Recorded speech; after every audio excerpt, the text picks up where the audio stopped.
From a cricket pitch where he was basically a god to a prison cell where he's accused of being a traitor. The story of Imran Khan is, well, it's a wild ride. It's a journey from global icon to one of the most polarizing figures in modern politics. Today, we're going to break down exactly how it all happened. So let's jump right into the thick of it, the year 2022. This is where everything comes to a head. Imran Khan, once the golden boy of Pakistan, was about to make history. But, as you can probably guess, it was for all the wrong reasons. And there it is. He became the very first prime minister in Pakistan's entire history to be kicked out of office by a parliamentary vote of no confidence. I mean, this was a huge deal, an absolutely unprecedented move that sent shockwaves through the country and pretty much set the stage for all the chaos to come. So that's the big question, right? How on earth did a World Cup winning captain, a guy celebrated as a national hero, end up here? To really understand his fall, you first have to understand his incredible rise. You know, long before all the political rallies and the drama, there was the cricket pitch. And on that pitch, Imran Khan was nothing short of a legend. Just look at this journey for a second. He makes his debut in '71. But what's really interesting is that it's after he graduates from Oxford University that he becomes this permanent fixture on the team. By '82, he's the captain. And then, 1992. That's the moment. The absolute pinnacle. He leads Pakistan to its first ever Cricket World Cup victory. He wasn't just a great player, he was a leader who delivered the ultimate prize. And let me tell you, this fame wasn't just on the field. His elite education, his charisma, it made him a true international celebrity. He was a total fixture in the high society scenes of London and Lahore. He had this image of worldly glamour, an image that, believe it or not, he would later work really, really hard to erase. But after he retired from cricket, something shifted. We see this profound change.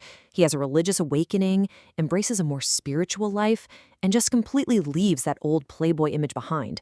He then channels all that fame into philanthropy, most famously by raising all the money for a state-of-the-art cancer hospital named after his mom. This was the birth of a new Imran Khan the public servant.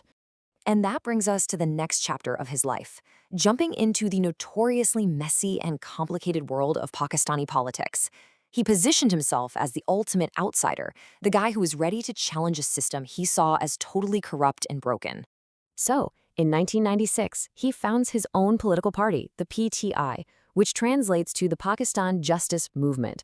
And the name really says it all. His entire platform was built on these two really powerful populist ideas. We're going to fight corruption, and we're going to reform the country for the average person. And wow, this slide just says everything about how long and hard that fight was. I mean, look at this contrast. In the '97 election, his party didn't win a single seat, a total wipeout. For years, he was basically a one-man show in parliament, but the guy just did not quit. You can see the slow build. And then by 2018, after years of protests and grinding it out, he finally wins enough seats to form a government. We're talking a 22-year journey from zero to the very top. So in August 2018, he reaches the summit. Imran Khan is sworn in as the Prime Minister of Pakistan. But as you can imagine, the challenges he inherited were just massive from day one.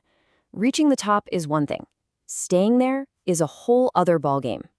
Man, he walked right into a perfect storm. The economy was on the brink of collapse, which forced him to go to the IMF for a bailout, and that is never a good look. Relations with the United States were totally freezing over, and all the while, back at home, his opponents were relentlessly accusing him of just being a puppet for Pakistan's powerful military. And here's the irony. The very relationship that might have helped him get to power, his alliance with the military, is what ended up being his undoing. In late 2021, Khan made a fatal mistake. He tried to influence who was going to run the army. That was a red line he just couldn't uncross. And just like that, the silent backing he had from the country's most powerful institution, it vanished. And this brings our story full circle, right back to his historic ouster from office and the absolute political chaos that came next. See, once he lost the military's backing, his government just unraveled with stunning speed. First, the opposition parties, who could never agree on anything, suddenly all united against him. Then his own allies and party members started jumping ship. In a last-ditch effort, Khan started claiming there was a US-led conspiracy, but it was too little, too late. On April 10th, he was voted out. And what followed was honestly one of the most insane years in recent Pakistani history. Just look at this timeline. He's ousted in April. Then he's wounded in an assassination attempt in November. He's dramatically arrested by paramilitary forces the next May. And then, by August, he's convicted and sentenced to prison. It was a relentless, non-stop cascade of drama. The state threw literally everything it had at him. He was hit with this tidal wave of charges, from corruption and threatening officials, all the way to revealing state secrets with that diplomatic cipher he waved around. His supporters, of course, called it a political witch hunt. His opponents just called it justice. Okay, so this is where the story gets truly remarkable. In the 2024 elections, Khan is in jail. His party, the PTI, is actually barred from even appearing on the ballot. So he's done for, right? Well, look at this chart. Candidates backed by him, who had to run as independents, won more seats than any other single party. It was a stunning, stunning display of his enduring popularity. So this leaves us with this incredible paradox. The man is in prison, but he might be more politically powerful than ever. The final question isn't just about Imran Khan anymore. It's about the future of Pakistan itself. So you have to ask, is this the end of his story? Or is it somehow the beginning of his most improbable comeback yet?